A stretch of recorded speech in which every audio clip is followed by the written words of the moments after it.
ఈ గెలుపుతో మా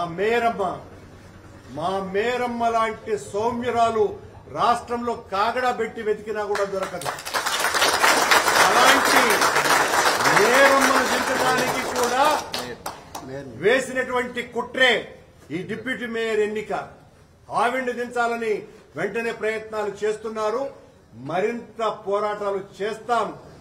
మీ అక్రమాలను, అవినీతిని, దుర్మార్గాలని, దౌర్జన్యాలని ఎండ కడుతూనే ఉంటామని, ఈ అక్రమంగా గెలిచినటువంటి గెలుపును మేం కాదు ప్రజలందరూ కూడా థూ ఛీ అని కూటమి నేతల మీద ఊస్తున్నారు అని తెలియజేస్తున్నారు.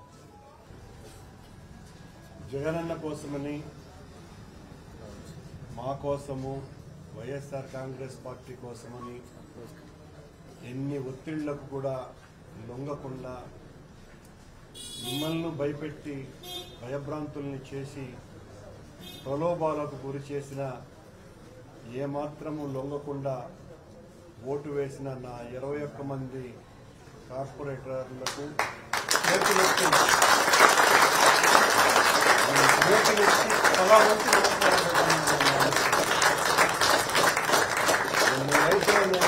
చాలా పెద్దవాడిని అందరికీ కూడా చేతులెత్తి తల వంచి నమస్కారం పెట్టి మీరు ఇచ్చినటువంటి స్ఫూర్తి నా గుండెల నిండా నింపుకుంటా మరింత పటిష్టంగా వైఎస్ఆర్ కాంగ్రెస్ పార్టీ జెండా ఎగరవేసి జగనన్నను ముఖ్యమంత్రిని చేయడం కోసమని మనమందరం కూడా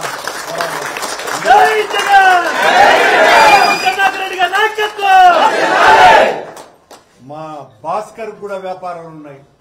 భాస్కర్ అంతు చూస్తామని కూడా బెదిరించినారు. భాస్కర్ అలా లెక్క పెట్టేటువంటి వాడు అస్సలు కాదు. అతను చిన్నప్పటి నుంచి కూడా అతి మొండి మనిషి. భాస్కర్ ను ప్రత్యేకించి మరీ అభినందించారు.